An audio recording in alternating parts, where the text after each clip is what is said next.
Damos pues la bienvenida a la ponencia Antropología Virtual como herramienta para la identificación humana.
Para estudiar datos anatómicos, particularmente aquellos de humanos y también ancestros de humanos, en 3 o incluso 4 dimensiones, dependiendo si se considera la dimensión del espacio o también la dimensión temporal.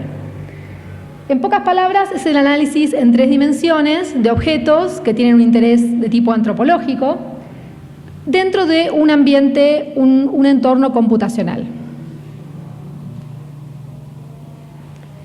¿Cómo se origina la antropología virtual?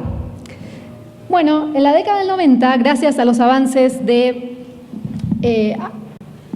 principalmente 2 tipos de proyectos, algunos orientados a poder acceder al estudio de estructuras internas en el esqueleto o en los cuerpos humanos, y otros que apuntaban a reconstruir especialmente fósiles.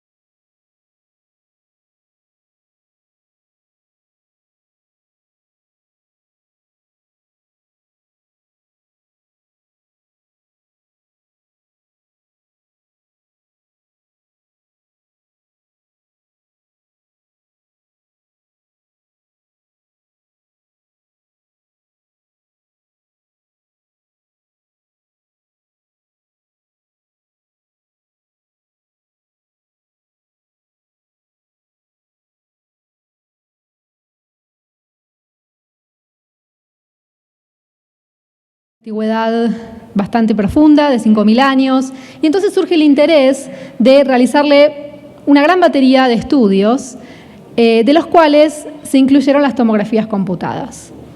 De esta manera se empieza a reunir un grupo de matemáticos, antropólogos, con el fin de ver, más allá de las tomografías, como una manera de ilustrar y de acceder a visualizar estructuras internas, cómo se podía optimizar para poder cuantificar y estudiar la variación. Así es como surge este proyecto, que después se termina cristalizando en ese libro que se ve ahí, que es un libro de hace 10 años, bastante reciente, pero donde se cristaliza un protocolo de trabajo que se inició en este momento. De manera paralela, en Suiza, en la Universidad de Suiza, en Zúrich, un grupo de trabajo también empieza a desarrollar distintos métodos para analizar fundamentalmente fósiles como neandertales que justamente por distintos tipos de preguntas, ya sea porque presentaban algunos huesos que faltaban o estaban deformados, o se quería acceder, por ejemplo, al estudio de las raíces de los dientes o estructuras internas, empiezan a desarrollar estos métodos. Y también se cristalizan en un trabajo muy importante, que es el del doctor Zollikofer y Ponce de León. Sin embargo, la virtualidad, las tomografías, los rayos X no son nuevos, no empezaron en los 90, empezaron mucho antes. Y esta línea de tiempo intenta de alguna manera ilustrar eso, ¿no? Entonces, las radiografías a fines del siglo XIX, los rayos X se empiezan a desarrollar. El año 1895 es cuando se registra la primera radiografía de tejido vivo, que es esta que se encuentra aquí. Luego, en el año 1902, se empiezan, bueno, entre principios del siglo XX en adelante se empiezan a hacer rayos X de distintos fósiles que tienen distinto interés, Homo erectus, neandertales, algunos fósiles que ya estaban apareciendo, se estaban encontrando, como es este caso, el neandertal de Krapina. Pero más adelante, otro momento que es un hito muy importante, cuando en el año 72 Hounsfield desarrolla equipos para poder realizar tomografías computarizadas. Luego, gracias a esto, Hounsfield recibe el premio Nobel en 1979 y a partir de este entonces se empiezan a usar las tomografías computarizadas también para escanear los distintos fósiles que se encontraban disponibles como parte del registro paleoantropológico fundamentalmente europeo. Entonces, en la década del 80, la década del 90, se accede a realizar distintas tomografías. Los equipos se van también optimizando, se desarrolla ya en la década del 80 las microtomografías que permiten obtener una resolución más fina, de mejor calidad. Y luego, como les comenté anteriormente, en la década a partir del año 2005-2011, se sistematiza un flujo de trabajo que se puede ilustrar con el desarrollo y la publicación de estos dos libros, un flujo de trabajo más sistemático para el empleo y para el trabajo con tomografías y el acceso justamente a estructuras de tipo interna. Entonces, la antropología virtual se puede definir como un enfoque o una aproximación de tipo multidisciplinar, que se alimenta de distintas herramientas y técnicas, ¿sí?, de distintas disciplinas, como las que están aquí mencionadas. Me adelanté. Las matemáticas, la antropología, fundamentalmente por la aplicación de los fósiles, que fue algo que fue muy importante en el momento inicial, la física, el diseño industrial, la medicina y las ciencias computacionales. El protocolo o flujo de trabajo o incluso las aplicaciones de la antropología virtual se pueden ilustrar a partir de una serie de conceptos como son los que presento en esta diapositiva. Digitalizar, comparar, exponer, reconstruir, materializar y compartir. Y ahora en el resto de la presentación voy a comentar cada uno de estos. Luego de eso, Mircea va a presentar las aplicaciones que nosotros vemos de este tipo de flujo de trabajo y toolkit o caja de herramientas a la ciencia forense. Digitalizar. Bueno, existen distintos equipos para poder obtener datos de tipo digital. Por un lado, vamos desde algunos que son como el brazo mecánico o microscribe, que permiten obtener coordenadas de puntos, que permiten obtener información morfométrica en 3 dimensiones. Luego tenemos escáneres de superficie o fotogrametría que permiten obtener un modelo, pero de superficie. Y como método más de mejor calidad de datos obtenemos, por ejemplo, escáneres de tipo médicos y microescáneres. La diferencia entre estos dos es que la fotogrametría y los escáneres de superficie permiten obtener un modelo superficial, mientras que las tomografías y las microtomografías, con distintos niveles de calidad, permiten el acceso a estructuras de tipo interna. Con respecto a la comparación, también estas técnicas no son nuevas. Vamos desde Albrecht Dürer en los 1500 más o menos, cuando desarrolla los distintos modelos para describir los cambios craneofaciales en humanos, ¿sí? ¿Cómo son estas grillas de deformación que existen desde el año 1500 y usadas principalmente con un fin artístico, pero con un cálculo matemático preciso y similar a los que usamos hoy en día? Este sería el ejemplo de cómo hoy en día usamos las mismas grillas que empezaron en ese momento y que después también, sobre todo, fueron sistematizadas por Darcy Thompson en el siglo XX, principios del siglo XX. Luego tenemos wireframes también que permiten describir la variación a lo largo de los componentes principales o de cualquier otro método que describe la variación multivariada. Y más recientemente se usan los heatmaps también para describir las distintas áreas que cambian en función de las comparaciones que estemos realizando. Con respecto a la exposición, quiero mencionar, porque bueno, eso está también vinculado con nuestro proyecto directamente y de esto vamos a hablar un poco más el jueves en el panel de la DAD. Existe la posibilidad de poder acceder a estructuras internas, abrió un panorama nuevo para los estudios de tanto que tienen que ver con la identificación como aquellos estudios de reconstrucción poblacional. Y hay dos estructuras que a nosotros nos interesan particularmente, que son estas que están aquí, el laberinto óseo del oído, que se encuentra en el petroso, en el hueso petroso. Hay estudios que muestran que esta estructura tiene una correlación muy fuerte con datos de tipo aleatorios, genéticos, de tipo neutral, y por lo tanto es un indicador muy bueno para reconstruir la historia poblacional y por ende para estudiar variación de distintas poblaciones y asignaciones poblacionales.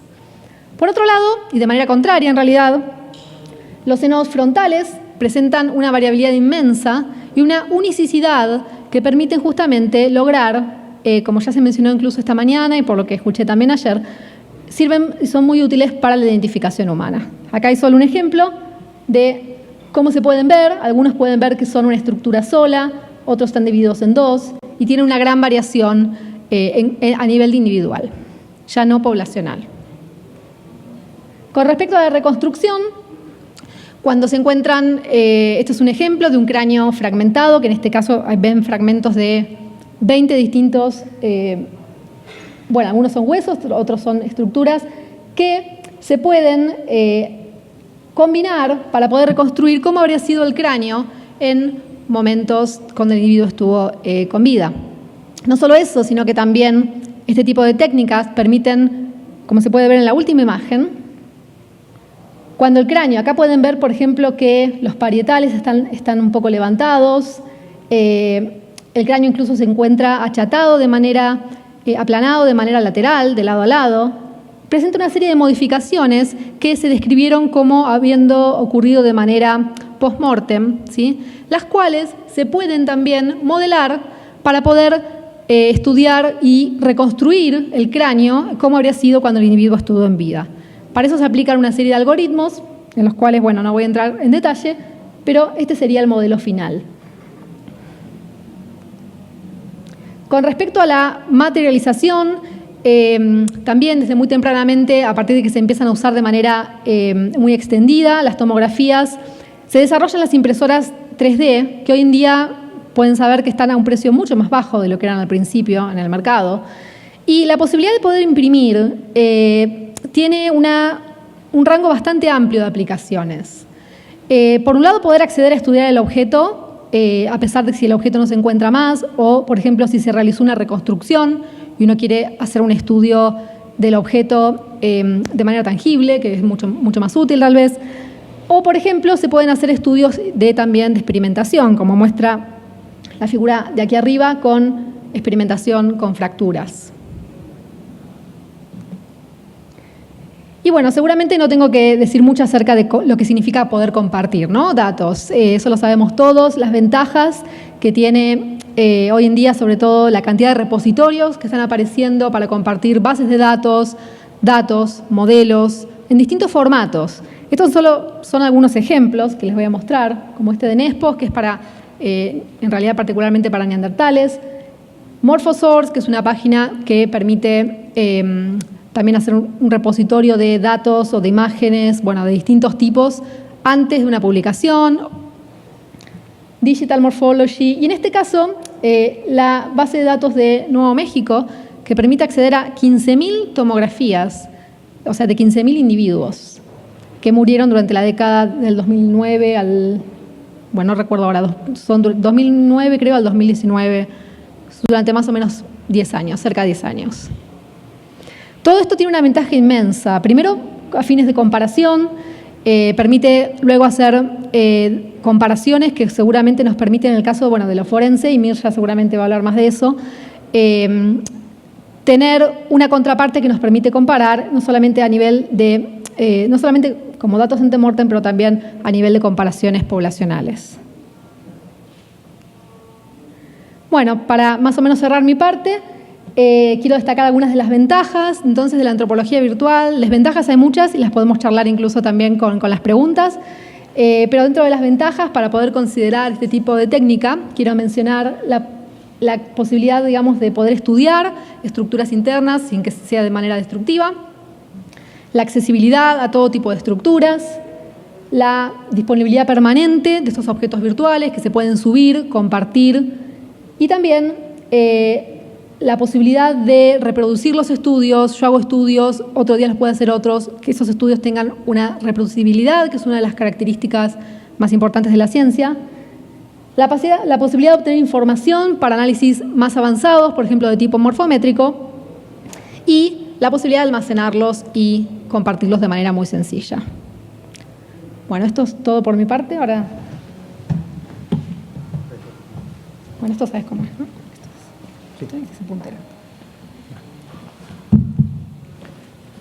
¿Qué tal? Buenos días a todos. A ver, creo que ahí está. Bueno, lo que les quiero charlar un poco para el contexto de la presentación es por qué la antropología virtual sería importante en el contexto de la aplicación del programa de intercambio que tenemos entre Alemania y México. Entonces, bueno, uno de los argumentos, o de hecho el argumento que está basado en la importancia de la aplicación de la antropología virtual, que digamos que en lo forense podría también denominarse imagenología forense, ¿no? Que eso tiene una tradición también muy profunda dentro de la praxis forense, es pues que en la práctica médica el 75% de los estudios que se realizan pues tienen que ver con imagenología. En una primera instancia, obviamente, lo que más se utiliza es la radiografía, ¿no? Es 2D, pero cada día más, por ejemplo, ahora con el tema de la emergencia COVID, la tomografía se utiliza mucho para el diagnóstico de la invasión a nivel pulmonar.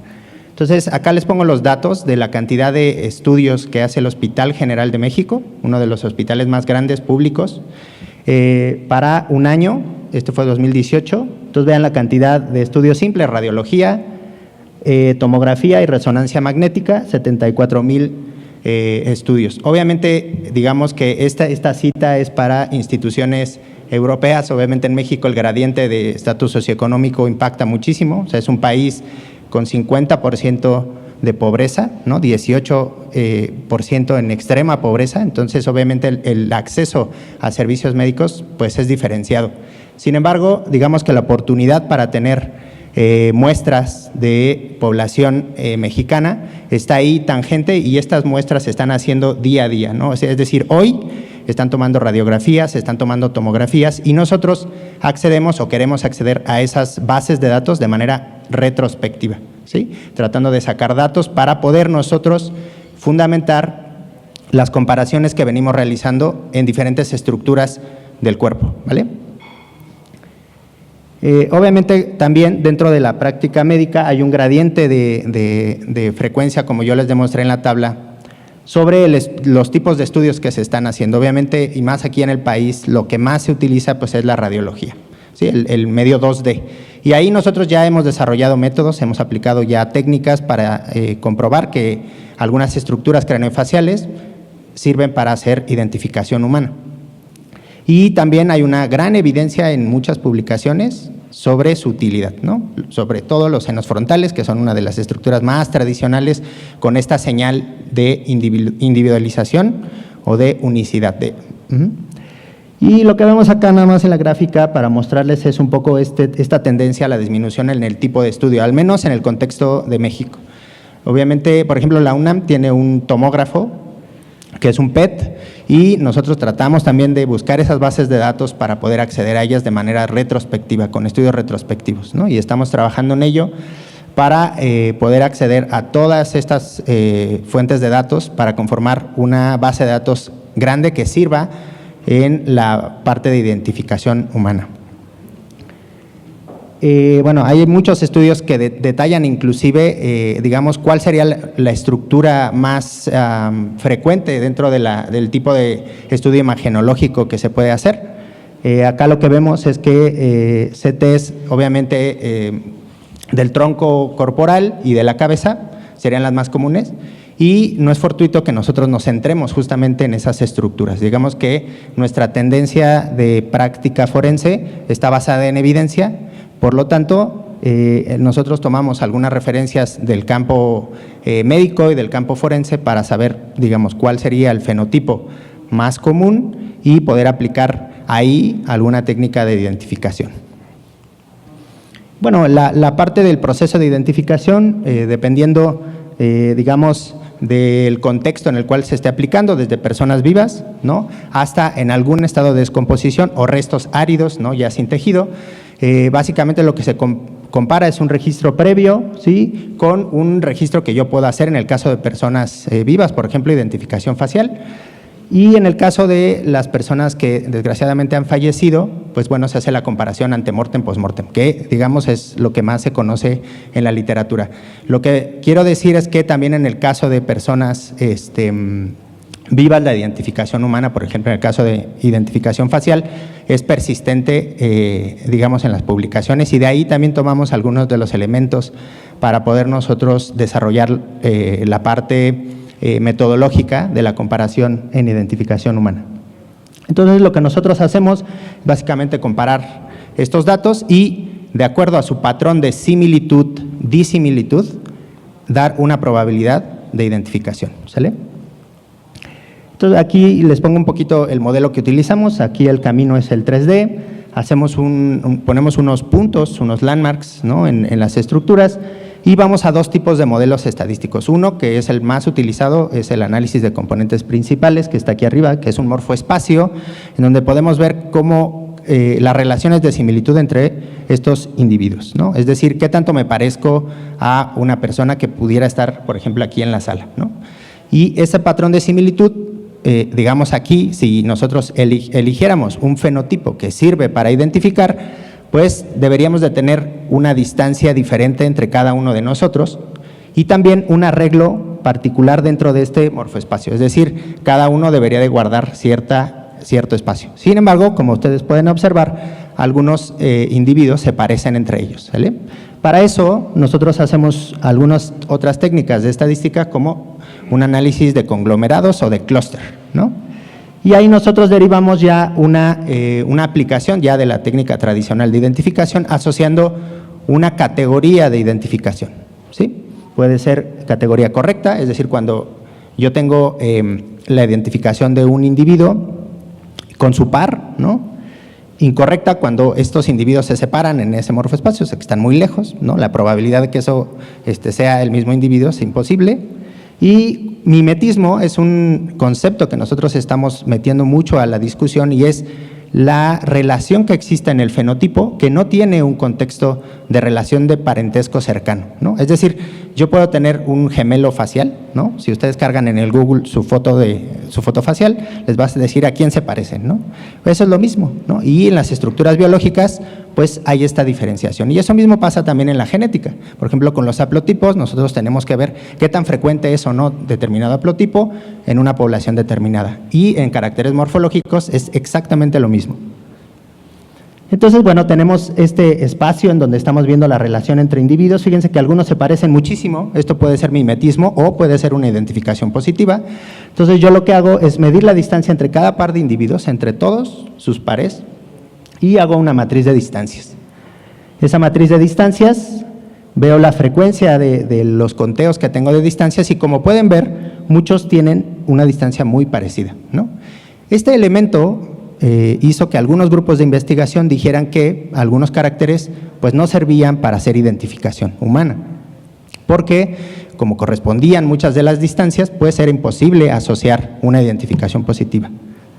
Y lo que nosotros les hemos dicho a través de algunas publicaciones es que tienen toda la razón, es decir, digamos en términos poblacionales, sí hay mucha correspondencia entre distancias biológicas entre individuos, es decir, si hacemos una prueba aquí entre las distancias faciales, muchos vamos a corresponder entre ellas.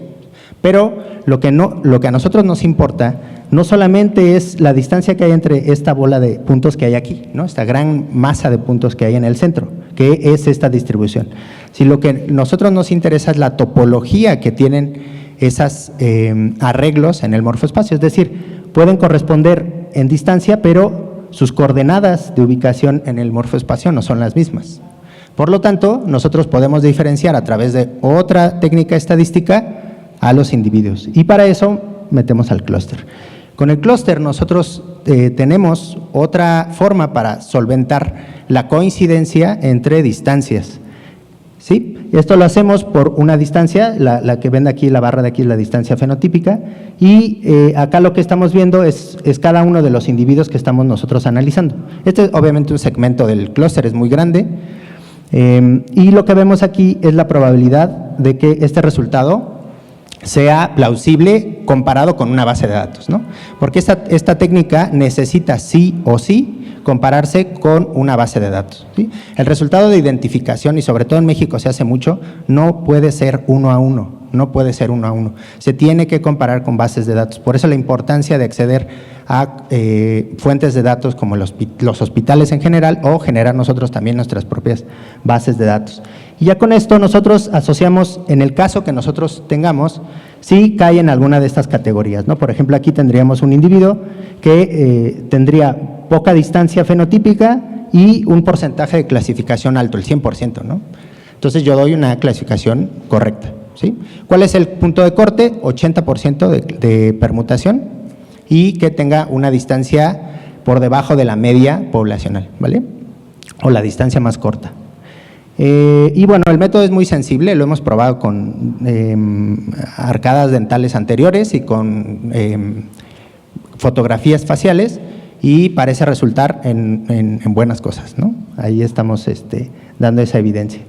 Entonces, bueno, básicamente lo que es esto es utilizar la fuente de variación humana, ¿sí?, para dar una metodología de identificación. En este caso, por ejemplo, les pongo los senos frontales, que ya Lumi también argumentó un poco sobre la capacidad de identificación de estas estructuras, pero queremos explorar más, digamos, fenotipos craneofaciales que puedan servir también para la identificación humana, ¿sí?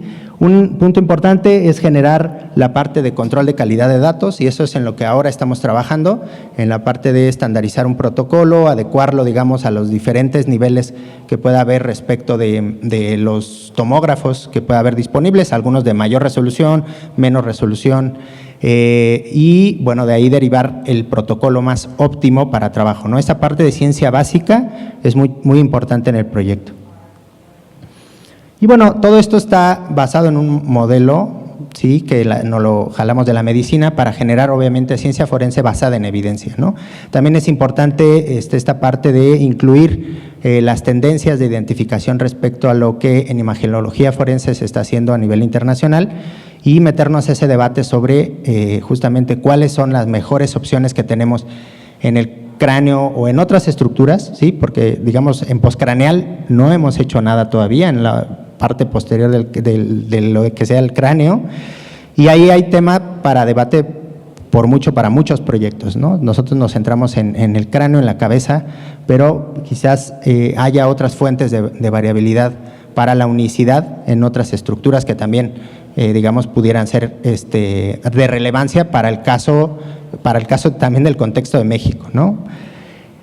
Y bueno, finalmente hay muchísimas aplicaciones, esta parte de la autopsia o necropsia visual, ¿no? Virtuopsy, que se está aplicando muchísimo y que, por ejemplo, se retoma mucho en los proyectos de salvaguarda de los cuerpos, ¿no? Por ejemplo, ahora con la emergencia que se tiene en identificación, una de las opciones era generar una tomografía de alta resolución de todos los cuerpos sin identificar, ¿no? Me dijeron que eso era una locura hace algunos años, pero luego nos cruzamos con el problema migratorio y la base de datos que se está haciendo en Estados Unidos, ¿no? Ahí no les pareció una locura y la están haciendo. Lumi citó 15,000 tomografías. O sea, sí es posible, lo que hay que tener es una perspectiva de una política pública correcta respecto de la práctica forense en el país, ¿no? Y pues estos ejemplos son, yo creo que de los más importantes para llamar la atención y que este foro también sea una apuesta a generar políticas públicas que se puedan llevar a cabo en México para cambiarle darle un switch, ¿no? a esta parte de la aplicación de los métodos forenses. Y bueno, ahí en la licenciatura ya estábamos trabajando con este tema. Ahora le hemos puesto la parte de antropología virtual porque nos parece más amplio el término, ¿no? Nos parece que su amplitud permite incorporar técnicas que en imagenología forense no estábamos, digamos, aplicando, ¿no? Así que creemos que en este sentido el proyecto es ya más maduro en ese sentido y puede dar resultados en mediano tiempo de manera muy fuerte. Muchas gracias por su atención. Si tienen dudas, estaremos pendientes.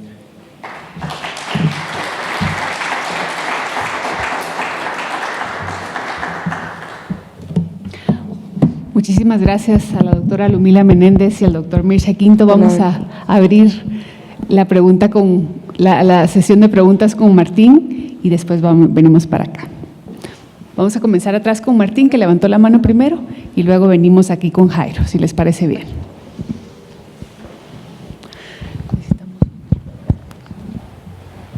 Gracias. Muy interesante la exposición y la aplicación multidisciplinaria.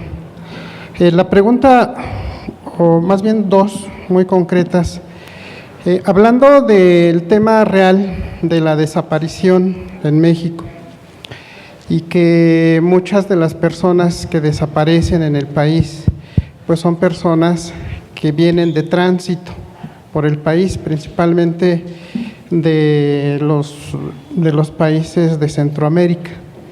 Pero también, en el caso de México, tenemos estados que son de alguna manera expulsores, ¿no?, de migrantes hacia Estados Unidos.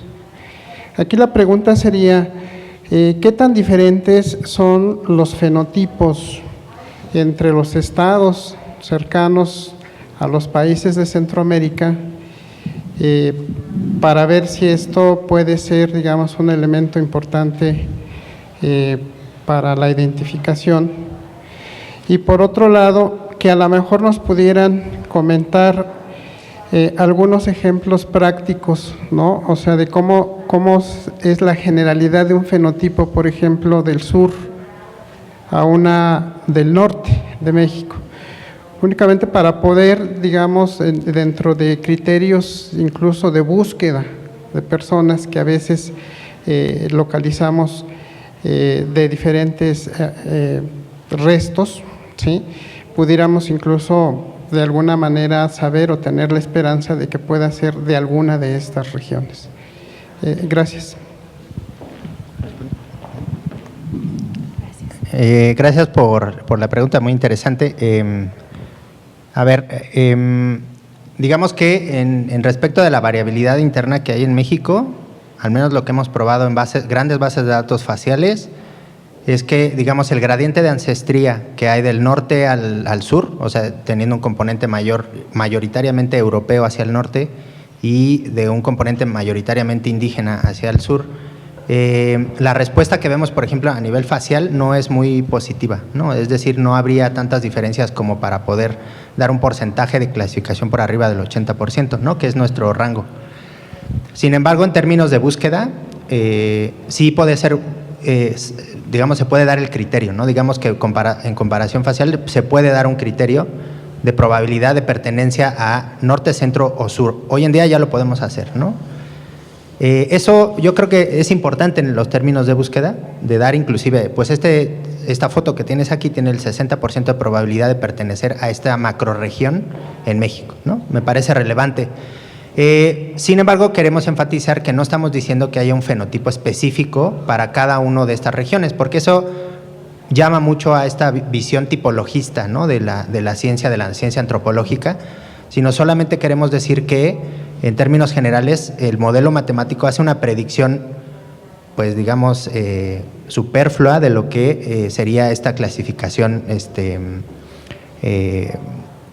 de un modelo matemático, digámoslo así, ¿no? Entonces, con todas las salvedades que eso tiene. Pero nos parece que para reducción de universos de búsqueda en materia forense es muy bueno.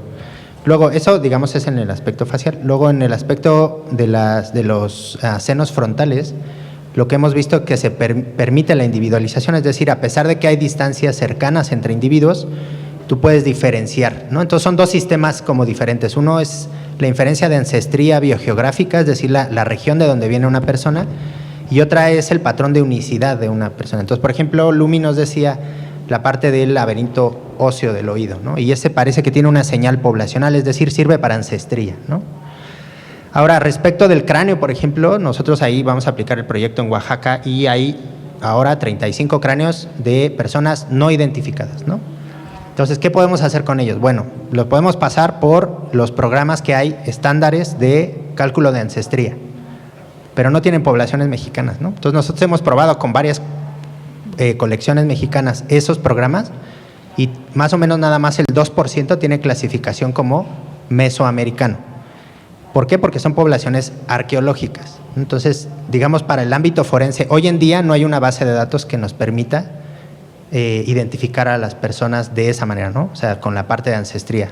El cálculo, digamos, está, pues no lo puede hacer porque nos clasifica, como, no mal, nos clasifica como asiáticos, ¿no?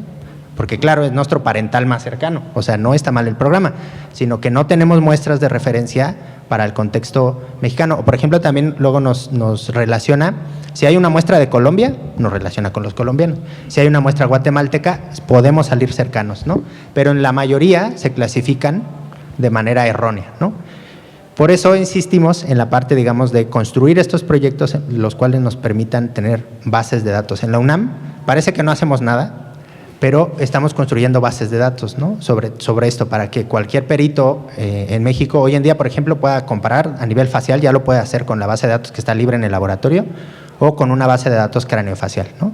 De población mexicana ya específica del centro de México, inclusive hay individuos de Oaxaca, etcétera, etcétera.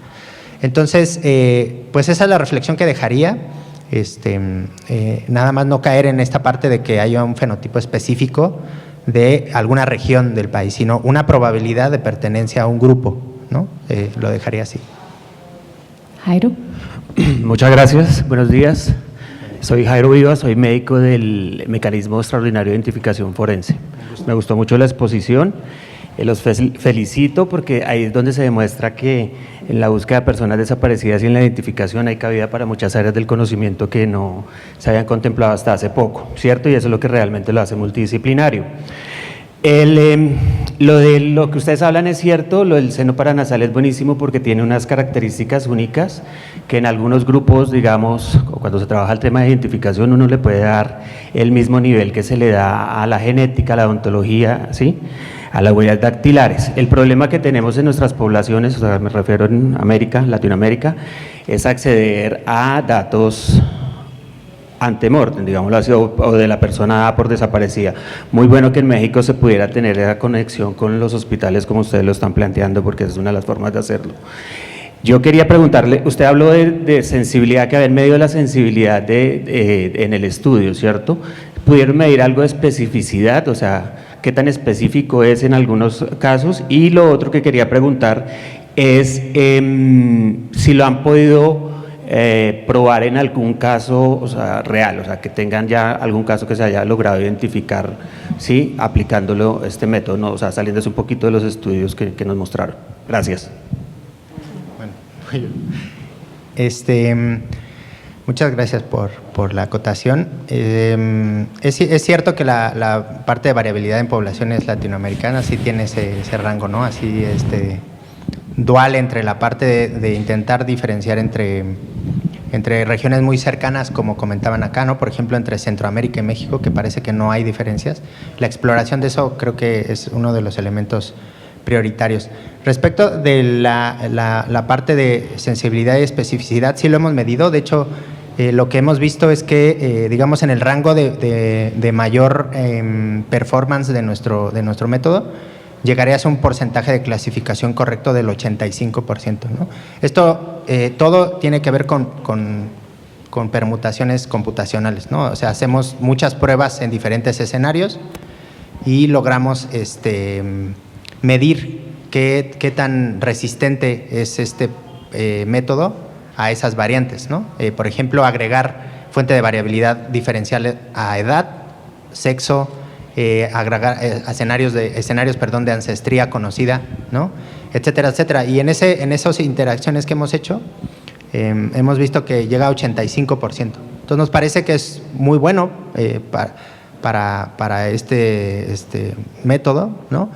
Y que, bueno, podría permitir en algún momento combinar, ¿no?, con otros métodos, porque también no es el método, no estamos diciendo que esta cosa sea la panacea, sino que imagínense, pues, tener la opción cuando haya un estudio antemortem poder además darle certidumbre, ¿no?, a las familias de que pues este método tiene un 85% de probabilidad. Si le sumas todas las otras variables de perfil biológico y otras individualizantes, pues bueno, la probabilidad de que sea un positivo es muy alta. Inclusive, pues yo sé que quizás van a pedir el ADN, pero no habría que llegar al ADN, pero no importa, por lo menos le estás dando certidumbre a las familias respecto de toda la integración de esta información, ¿no?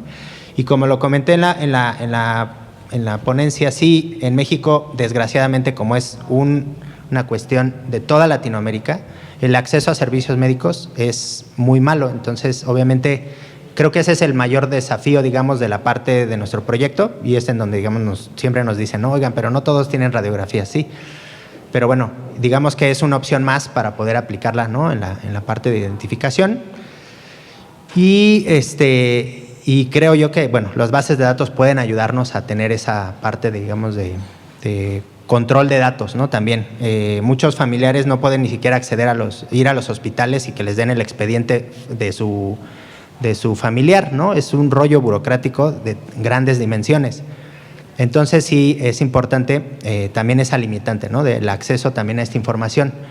Y bueno, nosotros estamos tratando de hacer los contactos, por ejemplo, en el contexto del proyecto ahí en Oaxaca. Ya presentamos el proyecto en el Hospital Regional de Alta Especialidad de Oaxaca, y parece que tenemos como una alta probabilidad que acepten y nos dejen entrar a esa base de datos, lo cual nos va a permitir tener de manera rápida acceso a muestras específicas, ¿no?, de la región. Y, o sea, nosotros tenemos el alto estándar de poder construir una base de datos para las 8 regiones de Oaxaca, ¿no? Esa es, digamos, como nuestra idea, muy ambiciosa. Quizás no podamos tener todas las muestras, pero esperemos que sí, ¿no? Y la ventaja de esas muestras es que pues tienes todos los datos médicos además. Entonces es muy importante porque puedes ver variabilidad muy profunda, ¿no? Sexo, edad, digamos, todo lo que se te ocurra, inclusive este tipo de enfermedad, ¿no?, patología combinado con sinusitis o lo que se te ocurra. Entonces, eso es la importancia de las bases de datos, ¿no? Parece que los proyectos quizás no se enfocan mucho en ello, pero bueno, en el caso de nosotros queremos profundizar en ese tipo de conocimiento. Creo que respondí todo, ¿verdad? Por el orden de las preguntas tenemos Rainer, Alfredo y luego Diana.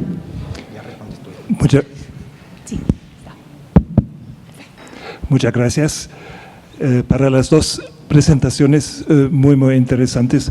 Lamentablemente mi pregunta también se dirige al doctor Sánchez, porque me pareció muy interesante e importante que al final de su exposición mencionó la necesidad de una política pública en materia forense, y quisiera pedirle que precise un poco más cuáles serían las instituciones necesarias para construir una tal política pública, y también cuál sería el rol tal vez de la UNAM en esta construcción. Perdón, olvidé de presentarme, soy Rainer Hule del proyecto sobre comisiones de búsqueda de la GIZ. Un gusto, muchas gracias. Bueno, nosotros siempre trabajamos con mucha gente, ¿no? Entonces, creo que al unísono el ideario que hay es esta parte de identificación masiva o integral, o como les diga, y una de las partes más relevantes es la parte de análisis de datos. Y si vas a otros campos de información, tú sabes que hoy el análisis de datos es lo que está dando, digamos, sustento a muchos de los proyectos en materia pública.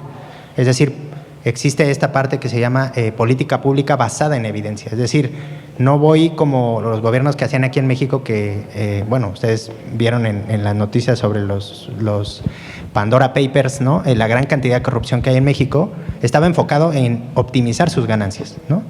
Y además, bueno, estamos en el centro de banqueros, ¿no? El sistema capitalista es intrínseco a ese tipo de política, ¿no? Entonces, en Latinoamérica hemos venido también trabajando en otro tipo de política, ¿no? Es decir, una política más cercana a la parte social, ¿no? Y en ese sentido, creo que la voluntad política del cambio de gobierno, al menos en México, ¿no?, en una democracia real, sí representó un cambio, primero, para asegurar que la parte de aceptar crímenes, por ejemplo, como esta parte de la emergencia o crímenes de lesa humanidad en el pasado, ha sido importante, ¿no? Quizás veremos a los 6 años si podemos catalogarlo como bueno, pero a mí me parece un cambio de política importante en ese sentido. Entonces, por ahí viene primero el modelo económico, ¿no? O sea, esa parte de visión de modelo económico es muy importante en la materia de política pública. Ahora, específicamente en México, yo he estado sentado en muchas mesas en donde ha estado el INE, que es el Instituto Nacional Electoral, donde tienen bases de datos biométricas enormes, Consejo Nacional de Población, estuvo también, digamos, bueno, nosotros como universidad pública, etcétera, etcétera, ¿no? Y digamos que en esa mesa se acordó que se iba a compartir información, que eso a mí me parece lo más determinante en la parte de poder generar identificaciones en el orden de análisis de datos de manera masiva, ¿no? Otros países ya lo han hecho, Colombia es un ejemplo, Argentina también con el Banco Nacional de Datos Genéticos lo ha hecho, centralizar los datos, ¿no? ¿Qué pasa en México? Que nadie quiere compartir datos. Por ejemplo, la Fiscalía General de la República no comparte datos, etcétera, etcétera. Entonces, así no se hace ciencia, o sea, la ciencia se hace compartiendo los datos. Entonces, el punto fundamental es compartir datos. Por ejemplo, nosotros tenemos individuos que han sido no identificados, que se quedaron en la Facultad de Medicina como parte del proceso de disección. Y ahora lo que nosotros apostamos es a dar esa base de datos a quien la necesite, ¿no? O sea, está no libre, pero por lo menos a las instituciones estamos comenzando a hacer análisis genéticos de esos restos y a generar una base de datos, ¿no? Pequeñita, pero empezar a aportar datos, ¿no? ¿A quién pondría yo en la mesa? Pues a todos, a Secretaría de Economía, porque también obviamente necesitamos presupuesto para que esto salga, digamos, pero mucho es logística, ¿no? Es una cuestión de compartir bases de datos, abrirlas entre instituciones, no digo de carácter público, que sería interesante, pero digamos entre instituciones, ¿no? Y eso requiere de voluntad política, ¿no? El tema, por ejemplo, con la búsqueda ahora, con la nueva legislación interna de la Fiscalía, pues parece que vamos en contra, ¿no? En lugar de avanzar. Entonces, esas cosas, les digo, deberían de ser basadas en evidencia. Es decir, toda la evidencia indica que debes de compartir. O sea, hay una horda de evidencia científica que dice tenemos que ir hacia esta dirección, compartir datos. Y la Fiscalía voltea hacia el otro lado. Entonces, es una cuestión medio rara, pero pasa en todos lados y eso es el modelo económico, porque vean el cambio climático. Todo indica que nos estamos yendo, ¿no? Entonces, de este planeta y hay políticas que van en contra de ese sistema, ¿no? El capitalismo en general es así. Entonces, ahí lo que yo creo es que, y en esto lo digo como activista científico también, hay un cambio también de mentalidad en esta cuestión, ¿no? De cambiar este sistema. Porque si no, bueno, si seguimos anclados en el sistema capitalista como tal, no creo que cambie, ¿no? Eso para mí es la perspectiva que se debe de tener, ¿no? Localmente la Comisión Nacional de Búsqueda ha hecho muchísimo respecto de luchar contra estas cuestiones, ¿no? Por ejemplo, criterios no basados en evidencia, por ejemplo, para iniciar una carpeta de investigación, 72 horas. ¿Alguien sabe de dónde salió eso? ¿Alguien sabe de dónde salió el criterio para que una persona pueda ir a generar una carpeta de investigación en una procuraduría?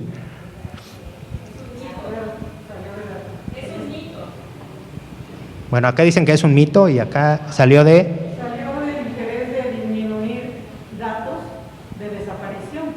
Salió de entonces la Secretaría de Gobernación que dijo así, tenemos este margen para que no suban los datos de desaparecidos y en un momento todos atomizados, que se secuestran, tratan y otras cosas, es un manejo para que la información no les pegue a la imagen que en ese entonces... Claro.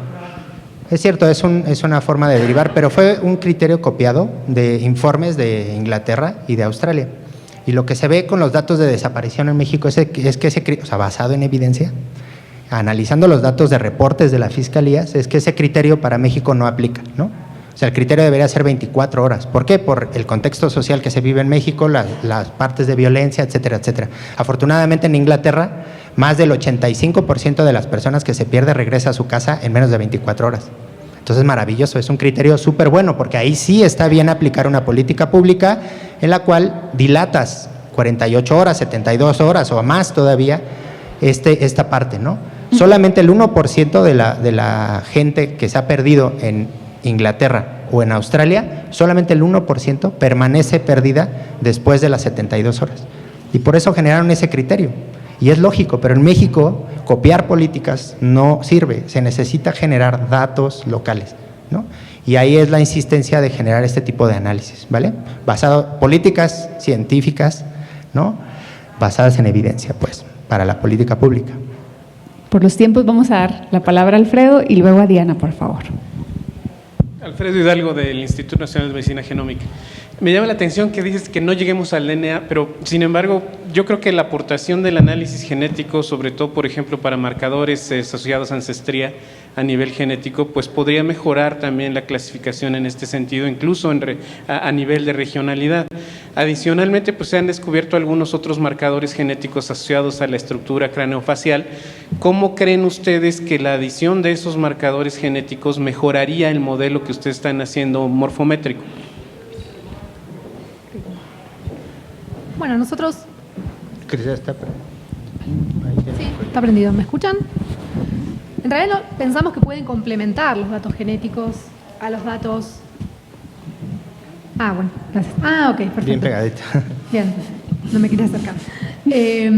Pensamos que complementan en realidad. La idea de no llegar al DNA es que muchas veces en realidad, digamos, por cuestiones de permisos, de tiempos, puede ser un proceso muy largo. Entonces nosotros pensamos que quizás los datos morfológicos que pueden estar a mano pueden ser más rápidos, y después en realidad yo creo que idealmente un proyecto multidisciplinario complementando datos morfológicos con genéticos, digamos, uno permite, se puede afinar, digamos, y llegar a un nivel de dato y de identificación mejor, ¿no? Pero quizás los datos morfológicos permiten justamente, como decía Mirja, acotar el universo en un primer lugar y empezar a indagar, y después con los datos de tipo genético se pueden llegar a confirmar, pero también para eso se debe contar con una base de datos genéticos lo suficientemente robusta para poder cotejar ese tipo de información. Así que yo creo que por eso lo ideal, y creo que en eso coincidimos, es complementar, ¿no?, los distintos tipos de métodos y datos que se encuentran disponibles. También por cuestiones de preservación, muchas veces el ADN depende del ambiente, no se preserva, entonces por eso contar con datos morfológicos de primera mano puede llegar a resolver un montón de situaciones. Vamos a cerrar con la última pregunta de Valentina. Yo sigo. Si quieres hacer la pregunta, Diana, y luego Valentina. Gracias. Esto es para el doctor Sánchez. Acá estoy. Ok, quiero saber su punto de vista. ¿Qué tan importante y tan provechoso pueden ser que los servicios periciales del país utilicen estas técnicas de reconstrucción de cráneos digital y los senos frontales para las fracciones de los cráneos que son encontrados en las fosas clandestinas y en las fosas comunes? Porque desgraciadamente nos dicen a los familiares que esto es muy costoso, o no tienen la técnica adecuada, o no es posible reconstruir los cráneos para una identificación, porque a veces el ADN, que es constantemente lo que se está utilizando, no tienen, y tenemos que esperar los elementos químicos para realizarlo. Gracias. Bueno, muchas gracias por tu pregunta. Sin duda que, o sea, la parte pericial es cierto que la parte de reconstrucción craneofacial, o sea, este ejemplo que mostró Lumi, de tener un cráneo hecho piezas y volverlo a reconstruir, sí implica un trabajo importante, o sea, no es, digamos, sencillo. El protocolo que estamos desarrollando pretendemos que sea de fácil acceso a la parte pericial, y para eso también estamos en colaboración con la gente del Instituto de Servicios Periciales de Oaxaca. O sea, justo el objetivo es trabajar en esa parte, digamos, hasta qué capacidad tienen ellos para hacer qué tipo de estudios y hasta dónde llegan sus tiempos de análisis que puedan tener, dada la emergencia que estamos viviendo, ¿no? Es que creo que todos le tenemos que poner ese velo, ¿no? O sea, estamos en una emergencia y eso pasa en los hospitales. O sea, se hace un triage, ¿no? O sea, no puedes tú ya con la capacidad que tienes responder de manera, digamos, como lo venías haciendo, ¿no? Si es que lo hacías, digamos, porque en realidad esto lleva muchos años.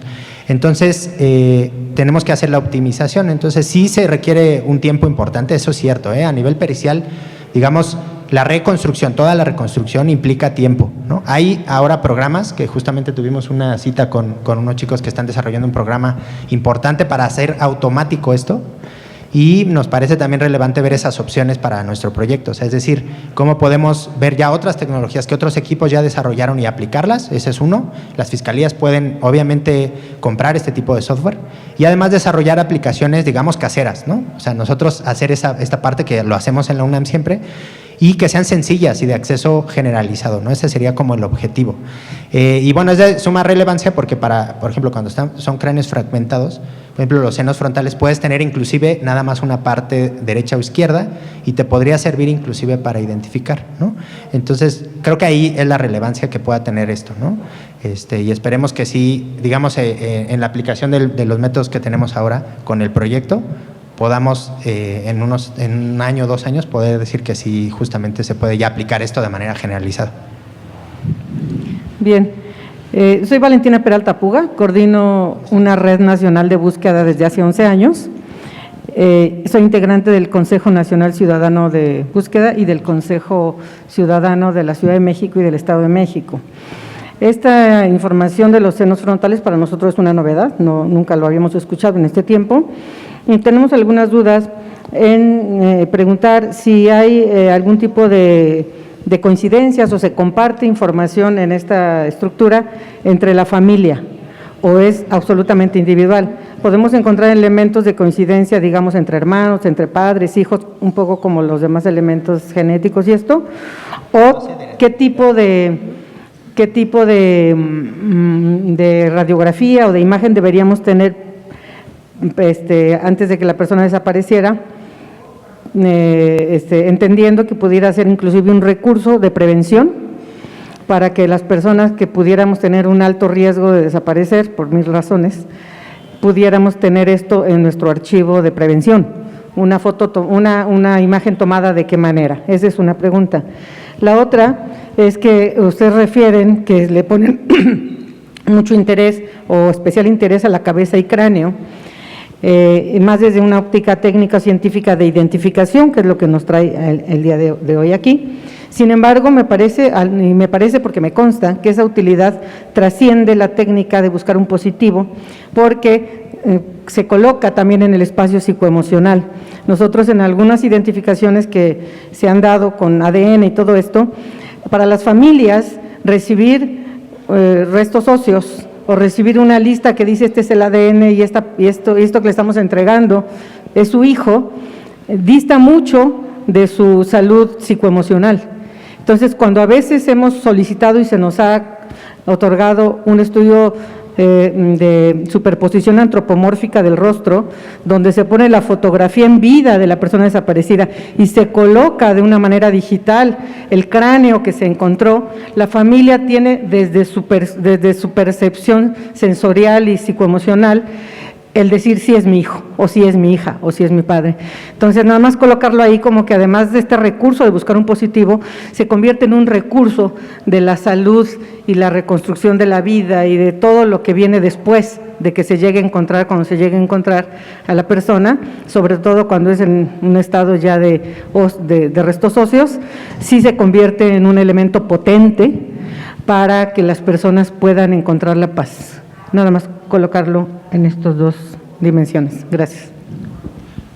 Bueno, en materia digamos, de cuál sería, gracias por la pregunta. En materia del tipo de estudio, regularmente cuando hay sinusitis o alguna enfermedad respiratoria en nasofaringe o orofaringe, piden alguna tipo de tomografía, radiografía simple o en alguna proyección, ¿no? Entonces, cualquiera de esas podría servir, inclusive si es lateral para cualquier golpe que te puedas dar en la cabeza. Digamos que es común que los médicos pidan ese tipo de estudios, ¿no? Entonces, con una radiografía simple, con esa podría ser. Digamos que no lo recomendaríamos porque en términos generales sería como exponerse a radiación y si no es por un término médico, no debería de ser, digamos, como hecho, ¿no? Si, digamos, hay otras cosas que podrían servir, un molde dental o alguna otra cosa para integrar al expediente, pero pues si es de su intención, pues bueno, podrían acercarse a algún médico que les pueda hacer una radiografía simple, frontal y lateral, que sería como el estándar que se hace en medicina, ¿no? Y luego para la parte psicosocial también, que es muy bueno el comentario porque no lo habíamos tenido esta parte, digamos, de pensar en esto, ¿no? De cómo los familiares pueden, digamos, pensar también esta parte de identificación viendo una imagen de un cráneo, por ejemplo, y qué puede representar para ellos, que creo que es muy importante. Y en ese sentido, en el proyecto, una de las actividades que vamos a hacer la próxima semana es tener una reunión con los familiares y les queremos presentar esta parte de cómo se hace la identificación, cómo pasa todo, y también que tener un feedback, digamos, de ellos para poder tener estas ideas de cómo ven ellos esta parte, ¿no? Inclusive, si puede representar una cuestión negativa para la cuestión psicológica. Yo no lo sé, no soy especialista en el tema, pero me parece importante también esta parte, uno, y luego la parte que usted dice, ¿no? De dar certidumbre a la parte de identificación, ¿no? Que si eso puede ayudar a además dar certidumbre, quizás en la parte técnica nosotros podemos estar muy seguros, pero pues los familiares, digamos, pueden estar desconfiando, ¿no? Entonces sí, para nosotros es importante que esto se traduzca en confianza en los familiares, ¿no? Es decir, que ellos estén tranquilos, digamos, de que sí es una identificación positiva, y pues eso nos vendría bien, digamos, en el proyecto. Es muy bueno el comentario y lo vamos a retomar para nuestra perspectiva de trabajo. Muchas gracias. Sí, bueno, para agregar, yo también te quiero agradecer por ese comentario. No lo habíamos contemplado, pero es interesante saber que puede ser algo positivo, porque justamente es uno de nuestros subproyectos y el jueves vamos a hablar un poco más de eso, de en concreto las cosas que pensamos trabajar. Y estábamos contemplando hacer esta superposición entre fotografías y tomografías. Así que es bueno saber que tu experiencia, al menos, o que sabes de experiencias que ha sido algo positivo. Es muy bueno. Y lo primero que comentaste, lo de los senos frontales, no tenemos idea de estudios que hayan presentado posibles indagaciones acerca de la heredabilidad, digamos, si hay algún componente de heredabilidad y que pueda haber asociaciones o similitudes entre familiares o personas vinculadas, digamos, vinculadas a nivel consanguíneo. No lo sabemos, creo que no hay estudios sobre eso, pero sería algo muy interesante de indagar. Por ahora lo que sí se sabe es esta variación amplia y que permite, digamos, justamente contar con este tipo de datos como si fuese dato genético, huellas dactilares, o bueno, incluso la dentadura, como una característica única que permite identificar a un individuo. Pero lo de la heredabilidad es un factor interesante a tener en cuenta y a indagar. Muchas gracias. Muchísimas gracias, doctora Lumila y doctor Mirsha. Les agradecemos mucho, vamos a entregarles sus certificados.